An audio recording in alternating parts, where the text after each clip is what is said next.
All right. I'm going to make a mustard ferment. I really like mustard, and so I like making my own sauerkraut and kimchi at home, and so I'm going to try to ferment a few condiments. A lot of the condiments that we normally like, mustard, ketchup, and that kind of stuff, salsa.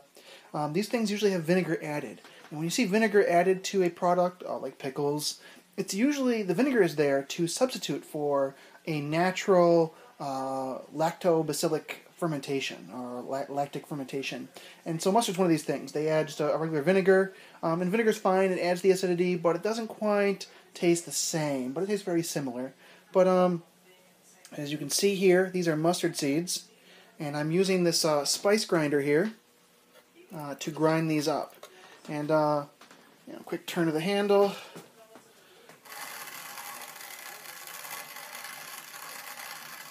And this ends up being the result. Is this? This is going to be a brown spicy mustard. I already have a lot of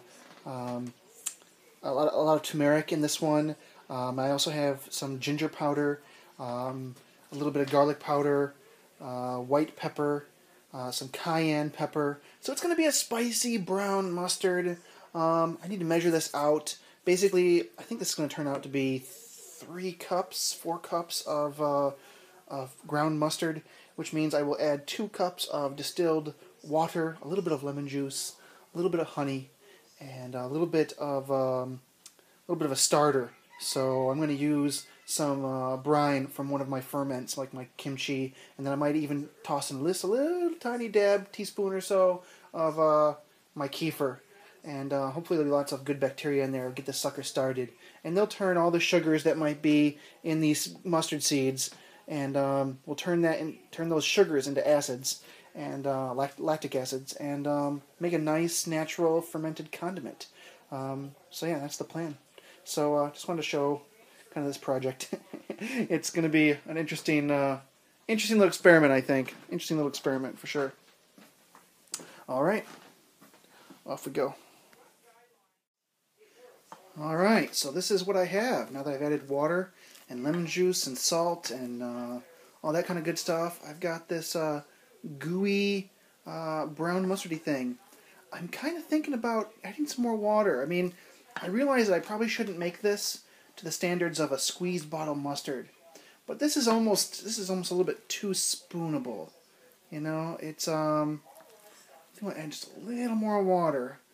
I want it to be somewhat spoonable, but it's you know what I'm saying? Like, it just kind of a little lumpy. Think about making it liquid. And here I'm gonna use a technique for a ferment today that will turn you into a fermenting pro. That you can do it with very, very low tech, low budget. And the technique that I'll be using is a large glass jar, like this half-gallon mason jar here, and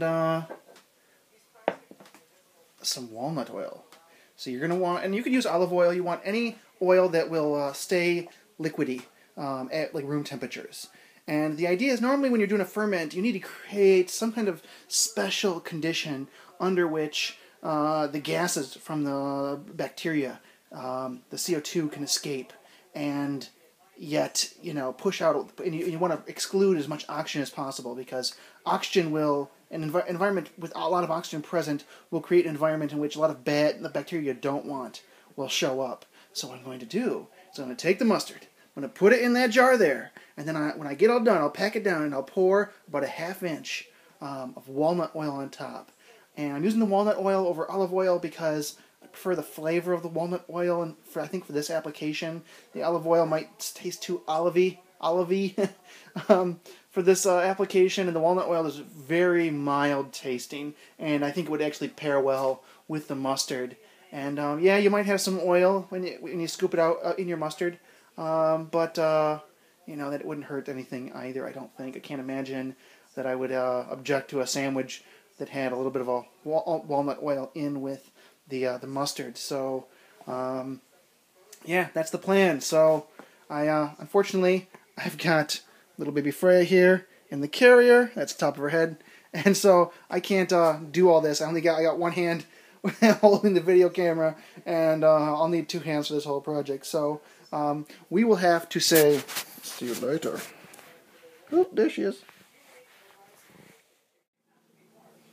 Okay, this is the result. You know, about a half gallon of mustard. I think this was 1 pound of mustard seeds, which I think turned out to be about 4 cups. And then, you know, the garlic powder, the ginger powder, the turmeric, salt, white pepper, cayenne pepper, and yeah. So this, I'm gonna screw the top on this jar, but that little half-inch of oil there will allow the gases to escape. Now I'll screw the lid on real light, while the gases to escape, and yet will just exclude all the oxygen from the mustard environment, and should remain relatively stable. So I shouldn't see anything floating on top of this. So yeah, you know, this is a low-tech way of fermenting on the cheap. If you don't want to get one of those fancy German crocks, which if you like fermenting, oh my gosh, those, you know, fancy German crocks, I thought that was a lot of money and not such a good, but like after I got one I was like, wow, this is really nice. And then the next step down from that is like these plastic buckets with the fermenters, which run about $20 or $30 to get started. Of course, you're probably not going to want to run, you know, a gallon or 2 gallons of mustard or ketchup. That'd be a lot. So I think I really like this idea for this application, for a condiment like this. And so long as I keep the walnut oil on top, it should be good. So yeah, I figure about 2 months and this will be ready.